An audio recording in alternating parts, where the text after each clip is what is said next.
ادبستان کے سامعین سے گزارش ہے کہ وہ ہمارے چینل کو سبسکرائب کریں اور ساتھ موجود بیل آئیکن کو پریس کریں تاکہ آپ کو ہماری اپڈیٹس بر وقت مل سکیں۔ شکریہ۔ بسم اللہ الرحمن الرحیم۔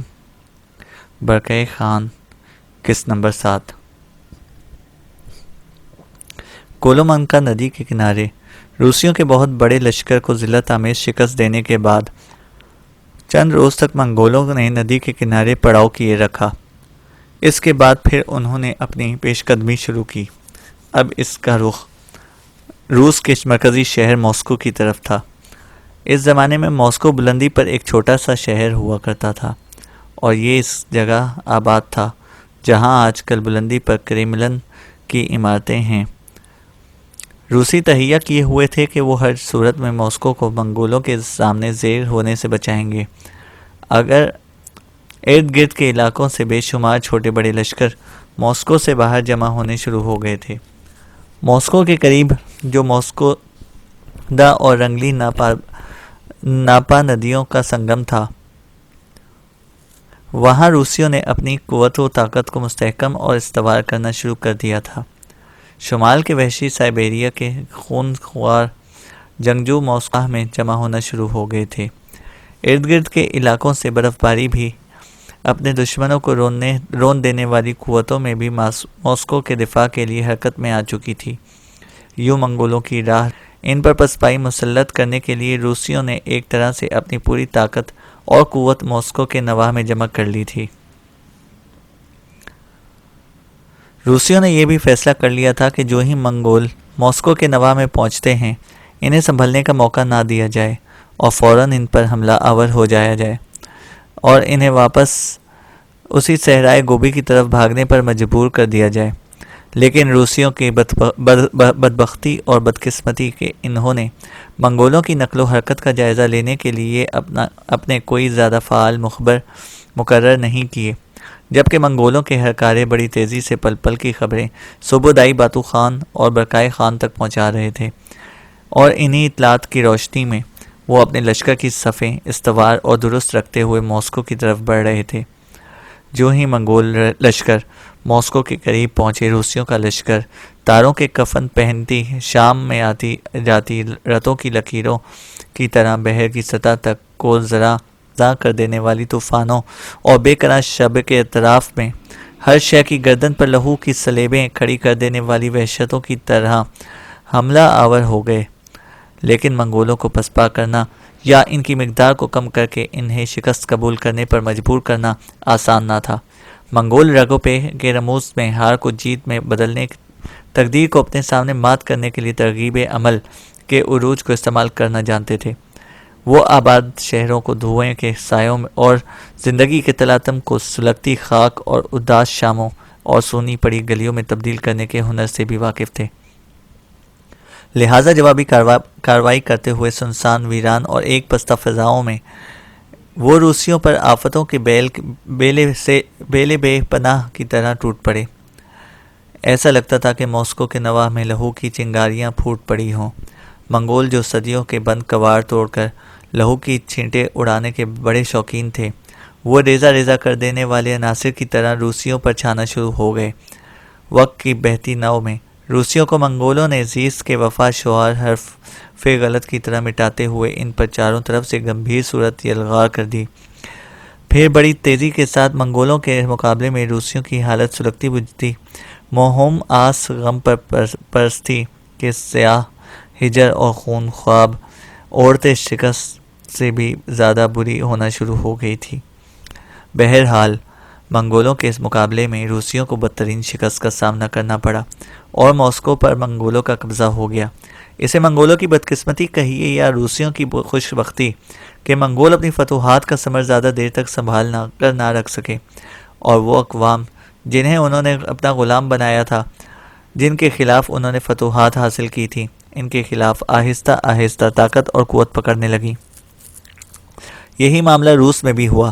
15ویں صدی عیسوی کے لگ بھگ روسیوں نے منگولوں کا غلامی کا جوا اتار پھینکا، اور اس کے بعد انہوں نے اپنی گزشتہ شکستوں کا بدلہ لینے کے لیے پیش قدمی کا آغاز کیا۔ سب سے پہلے روسی حکمران آئیوان نے پرم پر قبضہ کیا، اس کے بعد جلد ہی وہ وائگا پر قابض ہو گیا۔ آئیوان انتہائی ظالم شخص تھا، اس نے منگولوں کی وحشت کو بھی پیچھے چھوڑ دیا، لہٰذا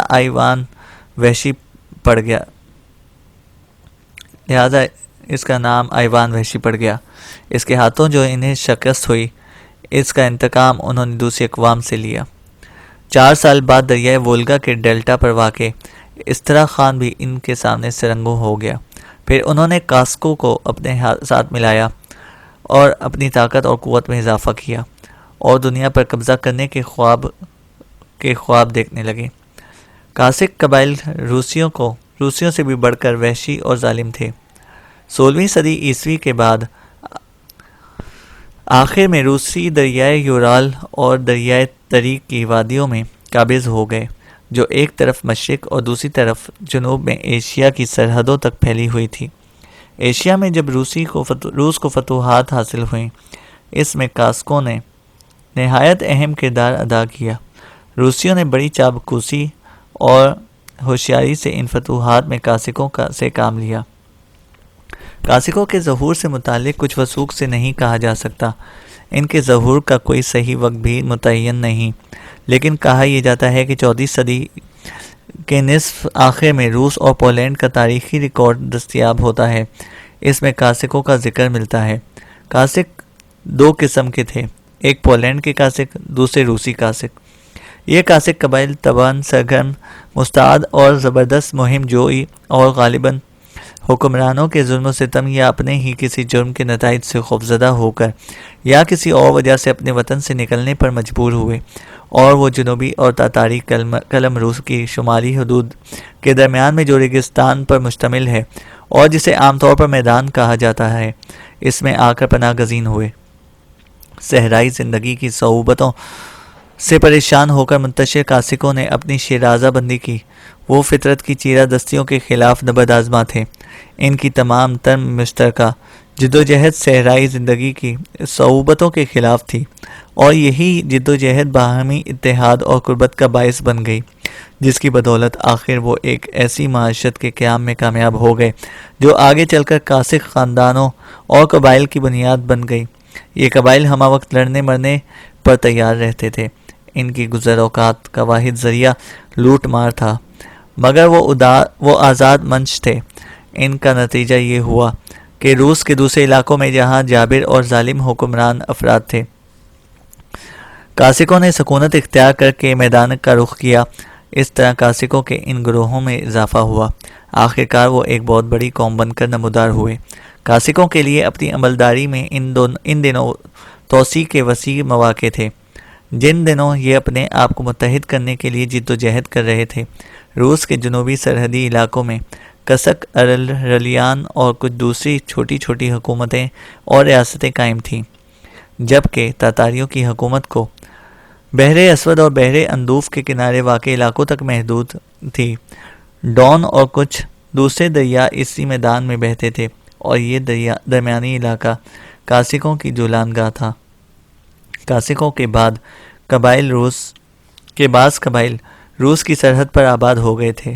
روسی حکومت نے انہیں اپنی سرحدوں پر بطور محافظ اور نگران مقرر کر رکھا تھا، لیکن باقی کاسک میدان میں ہی سکونت پذیر رہے اور لوٹ مار کر اپنی زندگی کا ذریعہ بنائے رکھا۔ منگولوں سے نجات حاصل کرنے کے بعد اور اپنی طاقت اور قوت کو استوار کر کے روسیوں نے کاسکوں پر ضرب لگائی، کیونکہ یہ لوگ روس کے سرد علاقوں میں لوٹ مار کیا کرتے تھے۔ اس لیے قائم فوجوں نے ان کا برا حشر کیا اور لاتعداد کاسکوں کو عظیم روسی سلطنت کے دوسرے حصوں میں زبردستی منتقل کر دیا گیا۔ سرحدی علاقوں میں آباد کاسکوں نے اس مصیبت سے بچنے کے لیے راہ فرار اختیار کر لی، اور ان کی بڑی تعداد بھاگ کر میدان میں پناہ گزین ہو گئی۔ بعض تو روسیوں سے اس قدر خوفزدہ ہوئے کہ وہ میدان کو بھی پار کر کے دریائے تبریک اور ڈون کی وادیوں میں آباد ہو گئے، اور ان علاقوں میں کاسکوں کی اولین آبادی بھی یہی لوگ خیال کیے جاتے ہیں۔ کاسک آباد کار اپنے وسائل کے اعتبار سے اپنی آزادی کی مدافعت کے قابل نہ تھے، چنانچہ انہوں نے اپنی مدد کے لیے ماسکو کی طرف اپنی وفاداری کا ہاتھ بڑھایا۔ روسی حکومت نے فوراً کاسکوں کی وفاداری قبول کر لی اور انہیں اپنے لشکروں میں شامل کر لیا۔ اس طرح کاسکوں کی مدد سے روسیوں نے اپنی سلطنت میں توسیع کرتے ہوئے روس کو ایک عالمی طاقت بنا دیا۔ روسیوں کو چونکہ منگولوں کے ہاتھوں بے پناہ تباہی اور ظلم کا شکار ہونا پڑا تھا، لہٰذا طاقت اور قوت حاصل کرنے کے بعد، منگولوں سے آزادی اور نجات پانے کے بعد، یہ روسی منگولوں سے بھی کہیں زیادہ ظالم جابر ثابت ہوئے۔ اس کی چند مثالیں کچھ اس طرح پیش کی جاتی ہیں۔ روسیوں کا حکمران آئیوان چہارم انتہا درجے کا وحشی ظالم انسان تھا۔ اس کا نام ہی وحشی ہو گیا تھا۔ 13 برس کی عمر میں اس نے غصے کے عالم میں اپنے سب سے بڑے مشیر کو شکاری کتوں سے بھیڑوا ڈالا تھا۔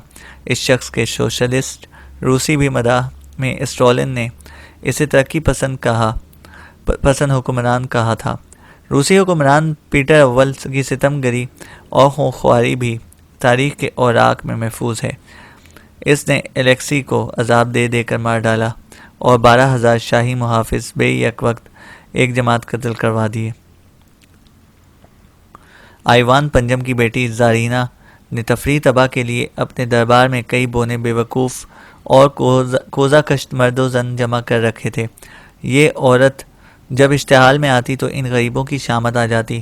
بے رحمی اور سنگدلی میں یہ عورت ظالم مرد حکمران سے پیچھے نہ تھی۔ ایک بار زارینا نے سرکاری تقریب میں ایک انتہائی ظلم کی مثال قائم کر دی۔ اس کے لشکریوں نے اپنی بندوقوں کا رخ ہجوم کی طرف کر دیا اور کئی آدمی مر گئے۔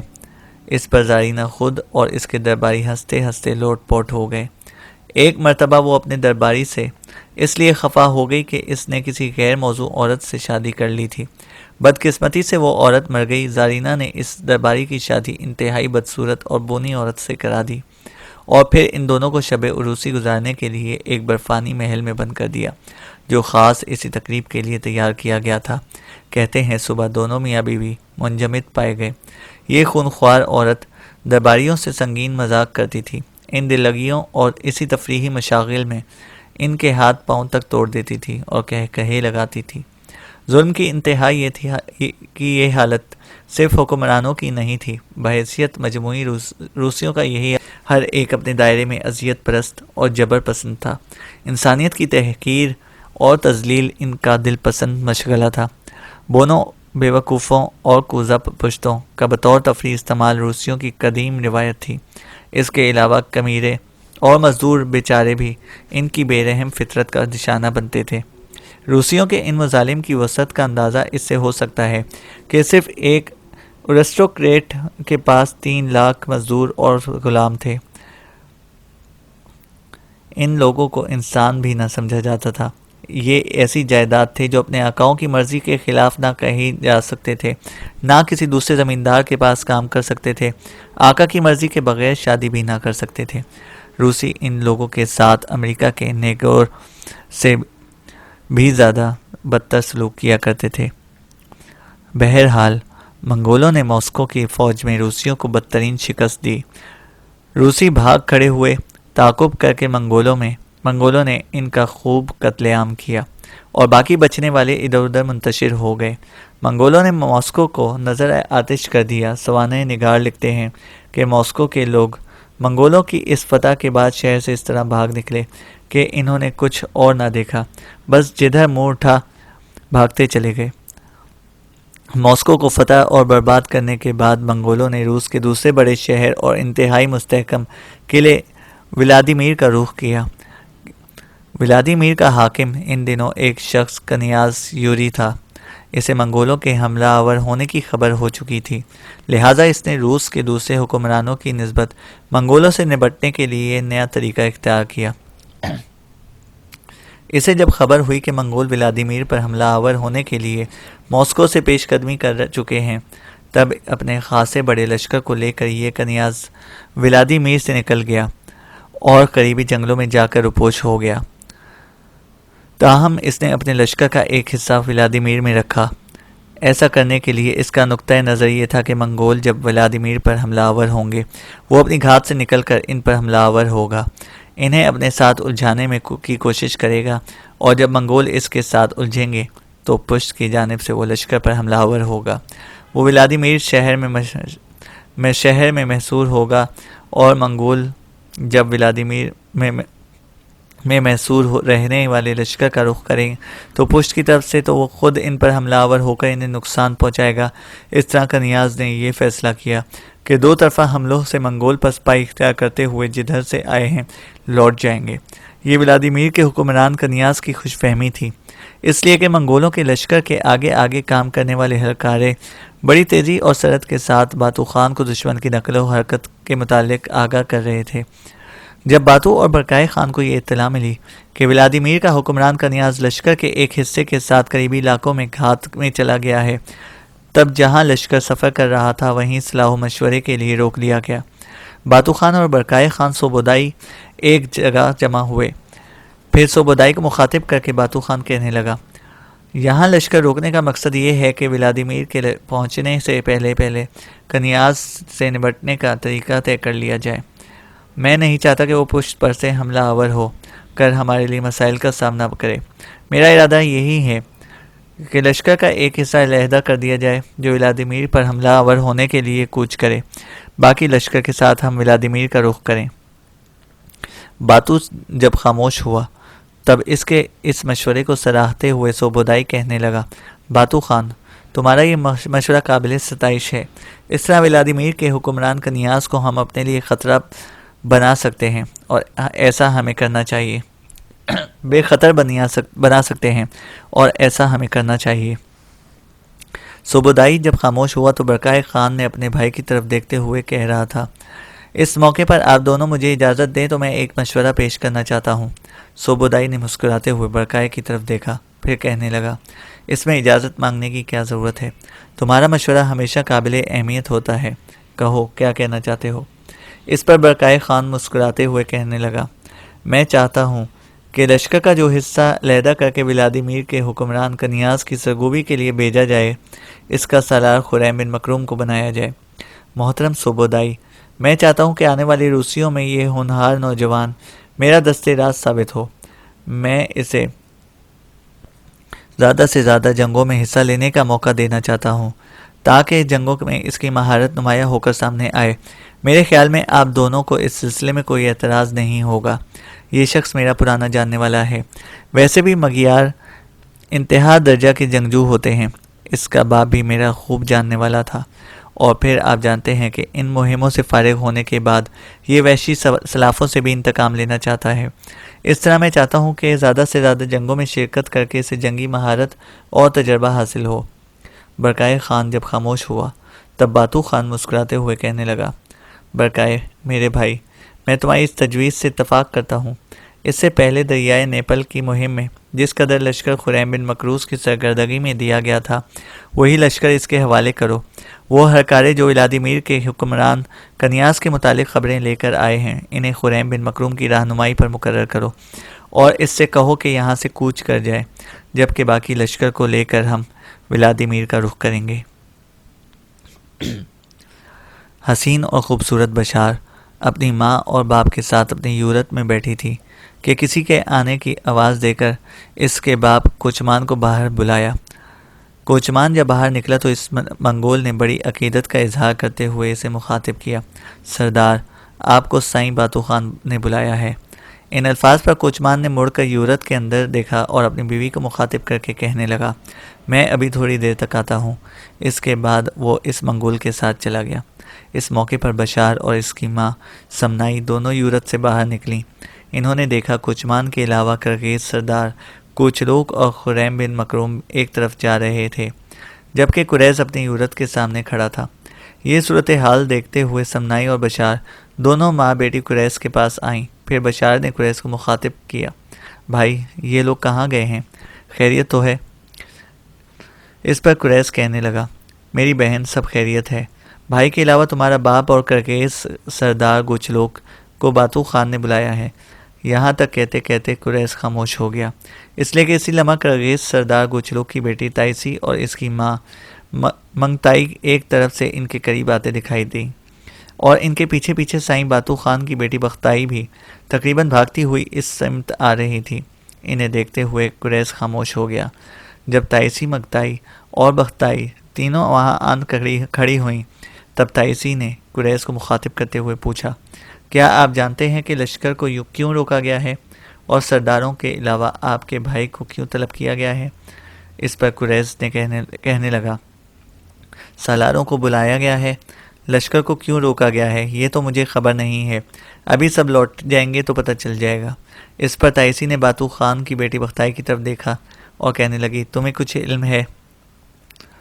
بختائی نے کندھے اچکائے، پھر اپنے سر کو نفی میں سر ہلاتے ہوئے کہنے لگی، مجھے تو کچھ علم نہیں، لشکر رکا تو میں اپنی یورت سے نکل کر ادھر آئی تاکہ جب تک کا لشکر یہاں رکا ہوا ہے میں تمہارے اور بشار کے پاس بیٹھ لوں۔ اس موقع پر بختائی نے کچھ سوچا، پھر آگے بڑھ کر بشار کا ہاتھ پکڑا، پھر اسے کھینچتی ہوئی ایک طرف لے گئی، ساتھ ہی اس نے آنکھوں کے اشارے سے تائسی کو بھی اپنے ساتھ آنے کے لیے کہا۔ تینوں ذرا ہٹ کر کھڑی ہوئیں، پھر بڑی رازداری میں بختائی بشار کو مخاطب کر کے کہہ رہی تھی، دیکھ بشار، جھوٹ مت کہنا، میں نے تمہارے متعلق ایک خبر سنی ہے، یہ خبر میری بہن تائسی نے بتائی ہے اور تو اس سے ناراض مت ہونا۔ میں نے سنا ہے کہ تو خریم بن مکروم کو چاہنے لگی ہے، اس کے پاس تو گئی بھی اور تیری اس کے ساتھ گفتگو بھی ہوئی ہے، پھر تیری محبت کے جواب میں اس کا رد عمل کیا تھا؟ بختائی جب خاموش ہوئی تو بے پناہ خوشی کا اظہار کرتے ہوئے بشار کہنے لگی، ہاں میں اس حقیقت کو تسلیم کرتی ہوں، خریم بن مکروم کو میں چاہتی ہوں۔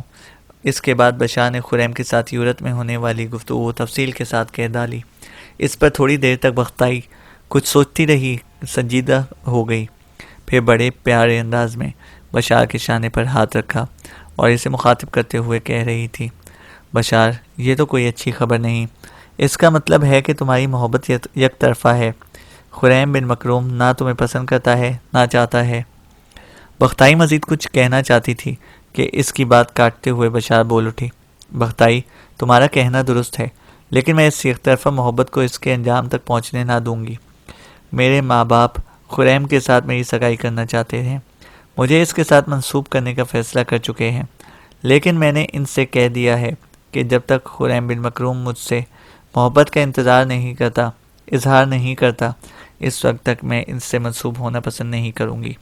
مسکراتے ہوئے بختائی نے بشار کی پیٹھ تھپتھپائی، پھر کہنے لگی، تمہارا فیصلہ بالکل درست ہے، تمہیں فکر مند ہونے کی ضرورت نہیں، اس سلسلے میں اور تائسی بھی تمہارے کام آئیں گی، بس ذرا موقع ملنے دو، اس موضوع پر میں اور تائسی خود خریم بن مکروم سے بات کریں گی۔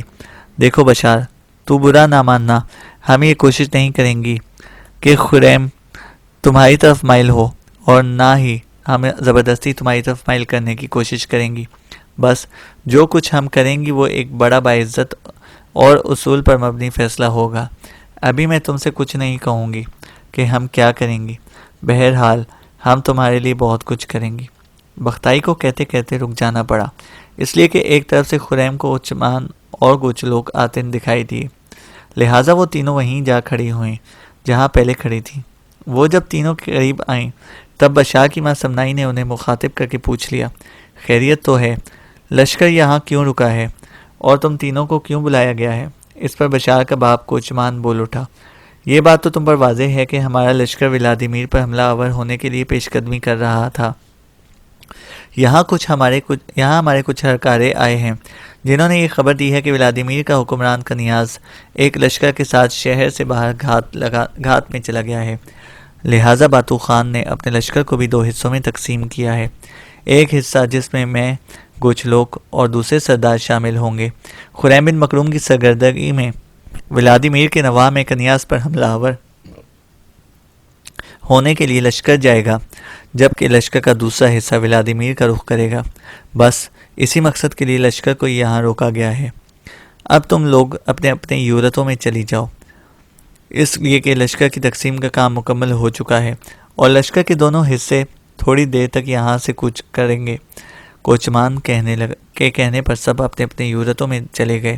پھر تھوڑی دیر بعد خریم بن مکروم اپنے حصے کے لشکر کے ساتھ ولادیمیر کے نواح میں کنیاز کا رخ کر رہا تھا، جبکہ باتو خان سوبودائی اور برکائے خان ولادیمیر کا رخ کر رہے تھے۔ ولادیمیر شہر کے قریب جاتے ہی منگول شہر پر ذہن منڈلا جانے والے اوہام کے کالے بادلوں کی تخیل کے ہر پیچ کو سرنگوں کرتے وحشی یادیں لیے درد کی نئی انوکھی سوغاتوں اور بے رنگ دھندلکوں میں درد کے طوفان کھڑے کرتے اندھیروں کے دیوزاروں کی طرح حملہ آور ہو گئے۔ شہر کے اندر جو روسی لشکر تھا اس نے کوئی خاص مزاحمت نہیں کی۔ ایسا لگتا تھا کہ منگولوں کی ان کے احساس میں غلطاں اونگتی نیندیں، جاگتے سپنے، لرزاں خاموشیوں اور پھیلتے کر دیے ہوں۔ اپنے پہلے ہی زوردار حملے میں فصیل پر چڑھ کر منگول شہر میں داخل ہو گئے۔ ولادیمیر کے روسی محافظ منگولوں کے آگے ایسے بھاگنے لگے جیسے سنگریزوں کی بارش کے سامنے پیلے اداس پتے بکھر کر ٹوٹ جاتے ہیں۔ تہذیب کے گونگے اجسام پر ایک نئی مسلسل کی دھند کی طرح ضرب لگانے والے منگول بڑی تیزی سے روسیوں کے تہ در تہ کی گردش میں موت کی تمازت اور نوحہ گری کی رسمیں بھرنے لگے تھے۔ شہر کے اندر روسیوں نے کوئی خاص مزاحمت نہ کی۔ کہتے ہیں ولادیمیر کے شاہی خاندان کے کچھ افراد حضرت مریم کی کلیسا اور اس کے اطراف میں بنے مورچوں میں سر منڈوا رہے تھے تاکہ اپنی آخری زندگی رہبانیت میں گزار دیں، لیکن عین اسی لمحہ منگول ان پر وارد ہوئے، کلیسا اور اس کے گرد و نواح اور مورچوں میں پڑے ہوئے لوگوں کو موت کے گھاٹ اتار دیا اور کلیسا کو انہوں نے آگ لگا دی۔ اس طرح ولادیمیر شہر منگولوں کے سامنے زیر ہونے کے بعد تباہی اور بربادی سے بغلگیر ہوا۔ دوسری جانب ولادیمیر کے حکمران کنیاز کو ابھی تک یہ خبر نہ ہوئی کہ منگولوں نے اپنے لشکر کو دو حصوں میں تقسیم کیا ہے، ایک حصہ اس کی طرف پیش قدمی کر رہا ہے اور دوسرا ولادیمیر کے شہر کی طرف۔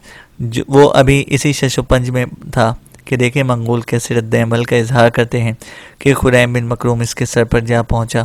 پھر خریم اپنے حصے کے لشکر کے ساتھ کنیاز اور اس کے لشکریوں پر آواز اور انداز سے ماورا یقین کے کھیتوں اور فوز مندی بونے والی نئی رتوں کے محافظوں، حوصلوں کے شباب، اعتماد کے ابواب کو لخت لخت کر کے ارادوں کی برف کو پگھلا دینے والی حدت کی طرح حملہ آور ہو گیا۔ اپنے پہلے ہی حملے میں خریم بن مکروم نے کنیاز اور اس کے لشکریوں پر چہروں کی بریدہ رنگی طاری کرنا شروع کر دی تھی۔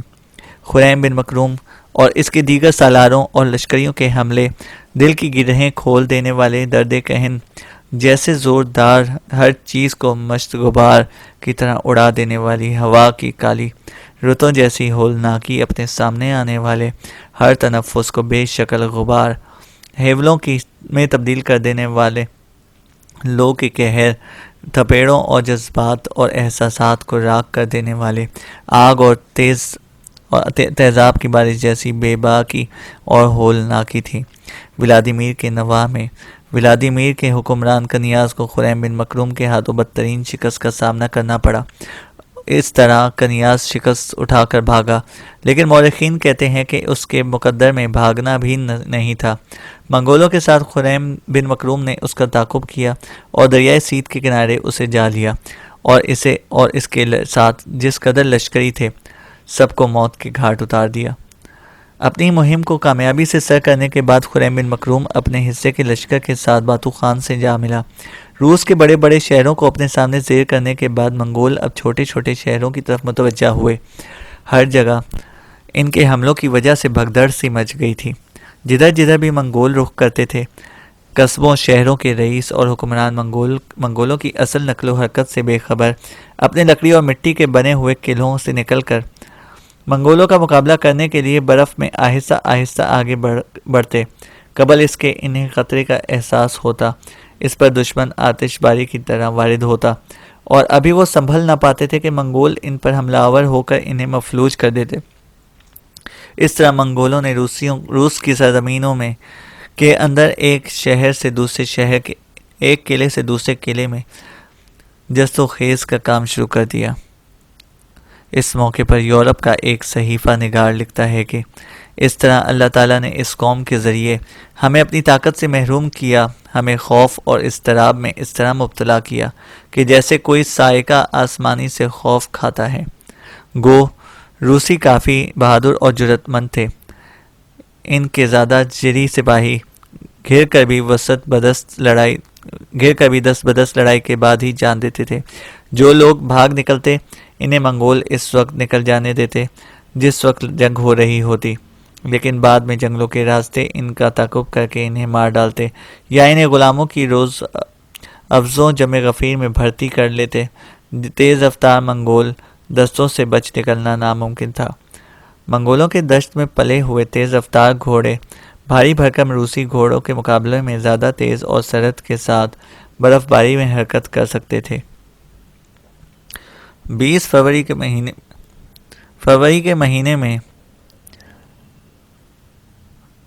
مہینے تک منگولوں نے روسیوں کے لگ بھگ 12 قلعے بند شہروں کو فتح کر لیا تھا۔ دسمبر اور مارچ کے آخری حصے کے درمیان کے مختصر حصے میں وسط روس کا خاتمہ ہو گیا تھا اور روس کے باشندے اور حکمران اپنی آزادی سے محروم ہو چکے تھے۔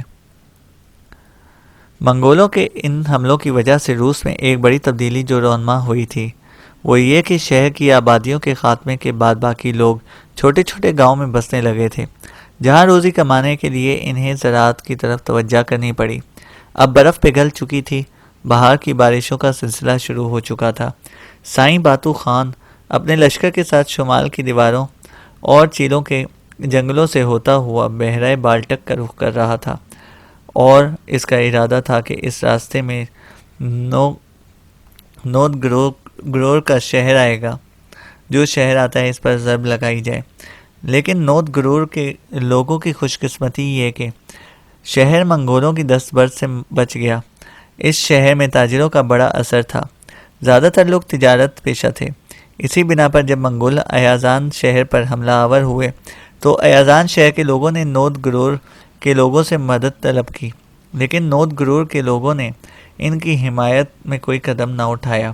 شاید اس کی وجہ یہ ہو کہ یہ تاجر اپنے رقیبوں کو تباہ ہوتے دیکھنا چاہتے تھے، اور صحیفہ نگار یہ بھی لکھتے ہیں کہ زیادہ امکان اس بات کا ہے کہ وہ اپنی کشیدگاہوں، شہد کی مکھیوں، اپنے گھنے جنگل والے شہر کی چھوٹی موٹی سلطنت سے باہر نکل کر مارکہ آرائی نہ کرنا چاہتے تھے۔ باتو اپنے لشکر کے ساتھ نوت گرور شہر میں کی طرف بڑھا۔ اس وقت برف پگھل چکی تھی، زوردار بارشوں کا سلسلہ شروع ہو چکا تھا اور ان بارشوں کی وجہ سے حملہ آور منگولوں کے گھوڑے دلدلوں اور جنگلوں کی بھول بھلائیوں میں پھنسنے لگے تھے۔ اس موقع پر نوت گرور کے باشندوں کا غیر معمولی طور پر تقدیر نے یوں ساتھ دیا کہ اس سال موسم بہار اور گرما میں مسلسل بارشیں ہوتی رہیں۔ مسلسل بارشوں کی وجہ سے چراہ گاہیں آباد نہ رہ سکیں، ان کا فقدان ہو گیا۔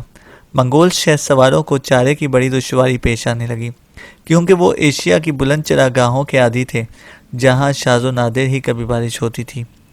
نوت گرور تک جانے کے لیے انہیں جھیل ایلمن کے پاس سے گزرنا تھا۔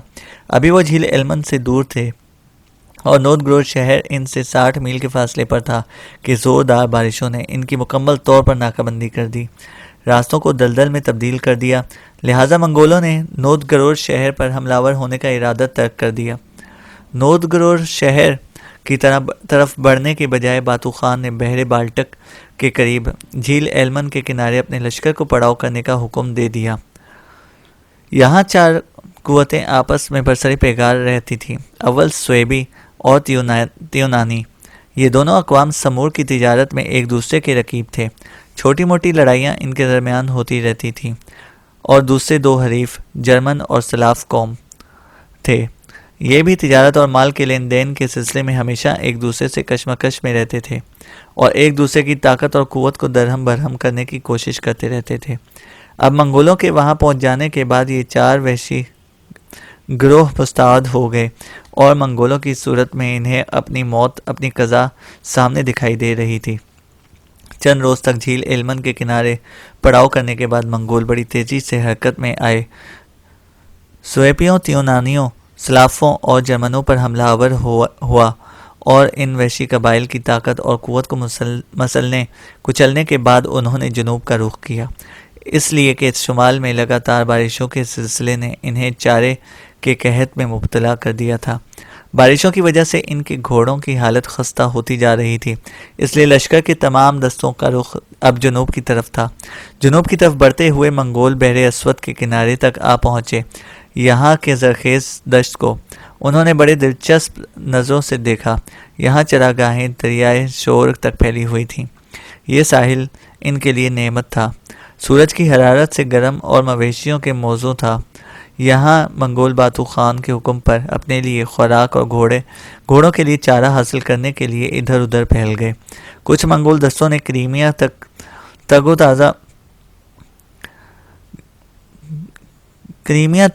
و تاز کی۔ یہاں ان کی عجیب طرح کی نصرانیوں سے سابقہ پڑا جو ایک غیر معروف زبان بولتے تھے، لمبے جوتے نہیں پہنتے تھے اور عرب قافلوں کے تاجروں کی طرح سامان کے عدل و بدل کو اپنا ذریعہ خوراک بنائے ہوئے تھے۔ یہ لوگ اہل وینس تھے، اور چونکہ انہوں نے منگولوں کے مقابلے میں ہتھیار نہیں اٹھائے تھے، اس لیے منگولوں نے ان کا قتل عام نہیں کیا۔ اس کے برعکس انہوں نے ان خانہ بدوشوں سے روسی غلام اور سامان تجارت خریدنا شروع کر دیا۔ اس دور میں باتو اور سوبودائی کے کچھ دستوں نے کوہستان قفقاز کی بلندیوں تک گھس کے اس پار ایران کی سرحدوں تک بھی الغار کر دی تھی۔ یہاں انہوں نے جنوب کی کالی مٹی کے خطوں میں غلے کی پیداوار اور سموروں کی قیمتوں کا اندازہ لگایا، اس لیے کہ روسی علاقوں سے انہیں بے شمار سمور حاصل ہوئے تھے جنہیں بیچ کر وہ مال کمانا چاہتے تھے۔ منگولوں کا جنوب کی طرف ان گرم علاقوں کی طرف آنا کچھ اچھا شگون ثابت نہ ہوا۔ انہیں جنگ کے علاوہ کسی اور موضوع پر سوچنے کا موقع ہی نہ ملا تھا۔ جنوب کے گرم علاقوں میں فراغت میں بیٹھے تو ایک دوسرے کے خلاف سازشیں کرنے لگے، خصوصیت کے ساتھ چنگیز خان کے بیٹے اوغدائی اور چغتائی کے بیٹے باتو اور برکائے کے خلاف باتیں بنانے لگے۔ ان کا کہنا تھا کہ وہ کوہستان یورال سے 1000 میل لگ بھگ یورپ کے اندر گھس آئے ہیں، اور جس قدر یہ علاقہ انہوں نے اپنی جان فشانی سے فتح کیے ہیں، ان کا حکمران تو باتو ہی رہے گا، انہیں کیا فائدہ ملے گا۔ ان کا کہنا تھا کہ انہوں نے یورپ میں جس قدر جد و جہد کی ہے، یہ ساری صرف باتو کے لیے ہے۔ ان سازشوں میں پیش چنگیز خان کا پوتا تویوک تھا جو اوغدائی کا بیٹا تھا۔ اس کا کہنا تھا کہ یہ اس کی بدقسمتی ہے کہ وہ باتو اور برکائے کے ساتھ ایک لشکری کی حیثیت سے جنگوں میں حصہ لے رہا ہے۔ اس طرح جنوب کے ان گرم علاقوں میں اوغدائی کے بیٹے کویوک قائدوں اور کدان اور چغتائی کے بیٹے بوری اور بائیدار باتو اور برکائی خان کے خلاف سازشیں کرنے لگے تھے۔ ان سازشوں میں بوری پیش تھا، اس لیے کہ وہ خریم بن مکروم سے مقابلہ ہار کر بشار سے محروم ہو چکا تھا۔ منگو خان کے علاوہ چنگیز خان کے جتنے بھی پوتے اس جنگ میں شامل تھے، وہ جب گرم علاقوں میں آ کر فارغ رہنے لگے تو ان کی سوچ کا نقطہ نظر ایک ہی تھا۔ وہ یہ خیال کرنے لگے تھے کہ یورپ کی جن جنگوں میں وہ حصہ لے رہے ہیں، ان جنگوں کے نتائج میں جو فتوحات حاصل ہو رہی ہیں، ان کا پورا فائدہ باتو اور برکائے کو ہوگا، اس لیے کہ یہ علاقے چنگیز خان کے دور ہی میں ان کے حصے میں آ گئے تھے۔ جب لشکر کے اندر یہ سازشیں اور چہمگوئیاں شروع ہوئیں تو باتو خان کو بھی اس کی خبر ہو گئی۔ پورے حالات سے اس نے اپنے بھائی برکائے اور سوبودائی کو آگاہ کیا، اور ان سے مشورہ کرنے کے بعد اس نے سارے لشکروں کے سالاروں کی ایک دعوت کی۔ یہ ایک طرح سے ایک مجلس تھی جو حالات پر قابو پانے کے لیے باتو نے منعقد کی تھی۔ اس مجلس کے دوران سارے سالاروں کو شراب پیش کی گئی۔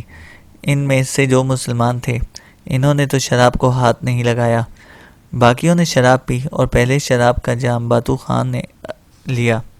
باتو خان کی اس حرکت کو بوری نے انتہا درجے کا ناپسند کیا۔ وہ سب لوگوں کے سامنے جا کر کہنے لگا، باتو خان کسی طرح ہم سے اعلیٰ اور ارفع نہیں ہے، اس نے مجھ سے پہلے شراب کا جام ہونٹوں سے لگانے کی جرت کیسے کی۔ اس کے بعد بوری کا بھائی بائیدار اور منگولوں کے موجودہ خاقان اوغدائی کے بیٹے کویوک قائدوں اور کدان بھی طرح کے فکرے باتو پر کہنے لگے۔ اس موقع پر غصے میں برکائے خان کا رنگ سرخ ہو گیا۔ برکائے خان کے پاس اس وقت خریم بن مکروم، قریز بن مکروم دونوں بھائیوں کے علاوہ کوچمان، گوچلوک، نورائی خان کے علاوہ کچھ دوسرے مسلمان سالار بھی کھڑے تھے۔ جس وقت بوری بڑے زور و شور سے باتو خان کے خلاف بول رہا تھا، اس وقت دھیرے سے انتہا درجے کی غصیلی آواز میں ایک طرح سے اپنے آپ کو مخاطب کرتے برکائے خان کہنے لگا، بوری، خداوند قدوس نے اگر کوئی وقت لایا اور تیرا میرا آمنا سامنا ہوا تو میں تجھے اپنے ہاتھ سے قتل کروں گا۔ برقع خان جب یہ جملہ ادا کر چکا تب اس کے پیچھے سے ہلکی رازدارانہ آواز سنائی دی، انشاءاللہ ایسا ہی ہوگا۔ برقع نے جب چونک کر دیکھا تو یہ الفاظ اس کے پیچھے کھڑے خریم بن مکروم نے ادا کیے تھے۔ اس کی اس ادا سے برقع خان ایسا خوش ہوا کہ اسے اپنے ساتھ لپٹا لیا اور اس کے کان میں کہنے لگا، خریم میرے بھائی، گواہ رہنا یہ جو بوری نے میرے بھائی کے خلاف بکواس کی ہے اور اب تک کر رہا ہے، اس بکواس کی وجہ سے یہ اب ہمارے ہاتھوں سے بچ نہیں سکے گا۔ ایک نہ ایک روز اسے ہمارے انتقام کا نشانہ بننا پڑے گا۔ برقع خان جب خاموش ہوا تب خریم نے اپنا منہ برقع کے قریب لے گیا اور کہنے لگا، برقع میرے عزیز بھائی، اس سارے معاملے میں رازداری برتنی ہے۔ اس معاملے میں آپ اکیلے نہیں ہیں۔ میں خریم بن مکروم، میرے بھائی تمہاری عزت، تمہارے ناموس کو برقرار رکھنے کے لیے بوری جیسے کئی جوانوں کی گردنیں کاٹنے کے لیے تیار ہوں۔ اگر خداوند قدوس نے کبھی ہمیں موقع دیا اور اس کا اور ہمارا آمنا سامنا ہوا تو اس بوری کو ہم چھوڑیں گے نہیں۔ یہ جو حرکتیں اس موقع پر کر رہا ہے، ان حرکتوں کے باعث اسے انتہا درجے کی کڑی سزا ملنا ہوگی۔ مجلس کے دوران منگولوں کے لشکر میں ایک افراتفری سی برپا ہو گئی۔ منگول سرداروں میں ایک دوسرے کے خلاف آوازیں اٹھ کسنے کے باعث تمام لشکری بددلی کا شکار ہونے لگے تھے۔ یہ صورتحال دیکھتے ہوئے باتو خان نے وہ مجلس ختم کر دی۔ اسی روز اس نے ایک خط منگولوں کے خاقان اوغدائی خان کی طرف لکھا اور تیز رفتار قاصدوں کے ذریعے وہ خط اس کی طرف بھجوایا۔ اس کا خط کا متن کچھ اس طرح تھا، اے میرے خان چچا جاویدانی آسمان کی برکت سے ہم نے لگ بھگ 11 اقوام پر فتح پائی۔ جب مسلسل بارشوں کی وجہ سے گھات کے میدان دلدل کی صورت اختیار کر گئے اور ہم جنوب کی طرف گرم علاقوں کی طرف گئے تو میں نے ایک مجلس طلب کی۔ میں نے سارے سالاروں کو بلایا اور ان کی ضیافت کا اہتمام کیا۔ میں چونکہ عمر میں سب سے بڑا ہوں اس لیے میں نے دوسروں سے پہلے 1-2 جام پیے۔ میری اس حرکت پر کویوک اور بوری کو غصہ آ گیا اور وہ محفل سے اٹھ کر گھوڑوں پر سوار ہو کر چلے گئے۔ مجھے گالیاں دیں۔ بوری نے چیخنا شروع کر دیا تھا اور کہنے لگا، باتو کسی طرح ہم سے افضل نہیں، بڑی لگا دی جائے۔ میں ایک لات ماروں تو گر کر لوٹنے لگے۔ کویوک کہنے لگا، نہیں باتو تو ایسا ہے جیسے کہ بڑھیا کو ذرا پہنا کر اس کے ہاتھ میں تلوار دے دی جائے۔ میں حکم دوں گا اس پر ڈنڈے لگائے جائیں۔ اس طرح ان کے کسی ہواری نے چلا کر کہا، میرے لکڑی کی دم لگائی جائے۔ ان کے علاوہ ان کے جو دوسرے حمایتی سالار تھے انہوں نے بھی اس قسم کی باتیں کی۔ اس موقع پر جبکہ ہم مغرب کی مختلف قوموں سے لڑائی کے بعد اہم معاملات پر بحث کرنے کے لیے جمع ہوئے تھے، ہمیں اصل معاملات پر بحث کرنے کے بغیر منتشر ہونا پڑا۔ میرے چچا خاقان، یہ میری التجا ہے جو میں آپ کی خدمت میں روانہ کر رہا ہوں۔ باتو کا یہ خط جب صحرائے گوبی میں منگولوں کے خاقان اوغدائی کے پاس پہنچا تو اوغدائی کی طرف سے ایک حکم نامہ قاصد لے کر آیا۔ اس حکم نامے میں اوغدائی نے غصے اور غضبناکی کا اظہار کیا تھا کہ خاندان کے آپس کے جھگڑے کی وجہ سے فتح کی یہ مہم مانند پڑتی جا رہی ہے۔ خاقان نے اپنے بیٹے کویوک قائدو اور قدحان کو سخت ملامت کی اور لکھا کہ چغتائی خود اپنے بیٹے بوری اور بائیدار سے سمجھ لے گا۔ اس کے ساتھ ہی باتو کو بھی اوغدائی نے فہمائش کی مزید بنا۔ اوغدائی نے کویوک، بوری اور دوسروں کو صحرائے گوبی کی طرف بلا لیا اور وہ دور دراز صحرائے گوبی کی طرف روانہ ہو گئے، لیکن چونکہ وہ اوغدائی کے سامنے جاتے ہوئے اس کی خفگی اور ناراضگی سے ڈرتے تھے لہٰذا وہ وہاں سے کوچ تو کر گئے تھے، لیکن آہستہ آہستہ راستے میں شکار کھیلتے ہوئے صحرائے گوبی کی طرف بڑھے۔ بوری اور کویوک کے جانے کے بعد حالات کسی قدر درست ہو گئے۔ اس سارے ناپسندیدہ فعل کے دوران چنگیز خان کے پوتوں میں سے منگو خان کا طریقہ اور سلوک باتو خان سے اچھا تھا۔ یہ شخص چنگیز خان کے سب سے چھوٹے بیٹے تولائی کا فرزند تھا۔ یہ قبلائی خان اور ہلاکو خان کا بھائی تھا۔ یورپ کی جنگوں میں یہ باتو خان سے بے حد مانوس ہو گیا تھا۔ ایک طرح سے یہ باتو خان سے محبت کرنے لگا تھا اور باتو کے ہر فیصلے کو وہ حکم کا درجہ دے کر اس پر عمل کرنا اپنے لیے فرض عین خیال کرتا تھا۔ اس بنا پر جنگ کے دوران باتو اور منگو خان کے درمیان ایک طرح سے اچھے سلوک کا سمجھوتا ہو گیا تھا۔ مورخین کہتے ہیں کہ منگو خان کی ماں بڑی عقل مند اور دانشور خاتون تھی. اس نے یورپ کی اس جنگ پر روانگی سے قبل منگو کو سمجھا کر بھیجا تھا کہ وہ اس جنگ کے دوران باتو خان اور برکائے خان دونوں بھائیوں کو سے اچھا سلوک کرے اور ان کی ہر بات مانے، فتوحات میں بڑھ چڑھ کر حصہ لے کہ لوگ اس کے نام سے خوب متعارف ہوں، تاکہ لوگ اس کے کارنامے کی وجہ سے اس کی تعریف کریں اور آنے والے دور میں وہ منگولوں کا خاقان بنے. باتو کی ہر بات ماننے کے علاوہ منگو نے برکائے کو خوش رکھنے کے لیے بھی اس نے ایک قدم اٹھایا. اس نے جب شروع میں جب جنوب کے علاقوں کی طرف یلغا کی تو کچکاچ ترکوں سے اس کا واسطہ پڑا. یہ مسلمان تھے. ان کی بہادری، دلیری اور شجاعت سے وہ بے حد متاثر ہوا اور ان قپچاق ترکوں کو اس نے اپنے لشکر میں شامل کر لیا. یوں اس جنگ کے دوران منگو خان وہ واحد چنگیز خان کا پوتا تھا جو باتو خان اور برکائے خان کی نظروں میں عزت اور وقار حاصل کرنے میں کامیاب ہوا. منگول سرداروں کے اس آپس کے جھگڑے نے باتو خان کو پریشان کر دیا. وہ واپس اپنے شہر سرائے باتو کی طرف جانا چاہتا تھا، لیکن چنگیز خان کے پرانے اور منجھے ہوئے سپہ سالار سبودائی نے باتو خان اور برکائے خان کو سمجھایا کہ ابھی پیچھے جانے کا وقت نہیں آیا، ہمیں آگے بڑھنا چاہیے. اس نے یہ بھی کہا کہ جو واپس جانا چاہے وہ واپس جا سکتا ہے، لیکن میں اس وقت واپسی کا سفر نہیں کروں گا جب تک میرے لشکر کے گھوڑے دریائے ڈینیوب کا پانی نہیں پی لیتے. سبودائی کے سمجھانے پر باتو خان اور برکائے خان کو حوصلہ ہوا، لہٰذا انہوں نے واپس جانے کا ارادہ ترک کر لیا. پھر جہاں جنوب کے علاقوں میں انہوں نے پڑاؤ کر رکھا تھا، وہیں قیام کے دوران باہم مل کر فیصلہ کرنے لگے اب روس کے کس شہر کو اپنا ہدف بناتے ہوئے نئے سرے سے نئی مہموں کا آغاز کرنا چاہیے.